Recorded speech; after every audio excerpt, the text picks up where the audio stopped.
লা ইলাহা ইল্লাল্লাহ মুহাম্মাদুর। যেখানে আমার আল্লাহর নাম সেখানেই বিশ্ব নবীর নাম আছে না নাই?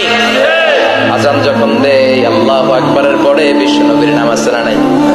একামতে আছে না নাই? আবার আল্লাহর জন্য যখন সালাত আদায় করি শেষ বৈঠকে বিশ্ব নবীর উপর দুরূদ আছে না নাই? ওয়া রাফা'না লাকা যিকরাক।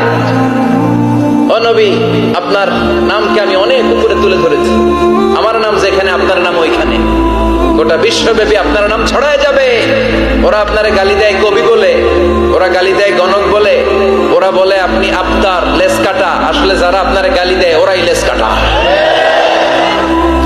ওরা আপনারে বলে আপনি নির্বংশ, আপনার ছেলেগুলো বেঁচে নাই, মেয়ে বেঁচে আছে, আপনার নাম নেয়ার কেউ থাকবে না। ওই আবু জাহেল, উতবা, সাইবা ওদের নাম নেয়ার কেউ থাকবে না। আপনি লেস কাটা নন, আপনি নির্বংশ নন। ইন্না শানিয়াকা, চিল্লায় বলেন ইন্না শানিয়াকা। যারা আপনারে গালি দেয়, যারা আপনারা নিয়ে কটু কথা বলে ওরাই লেস কাটা, ওরাই নির্বংশ। ওদের বংশকে আমি আল্লাহই নির্বংশ করে ছাড়ি। চিল্লায় বলেন ঠিক কি না?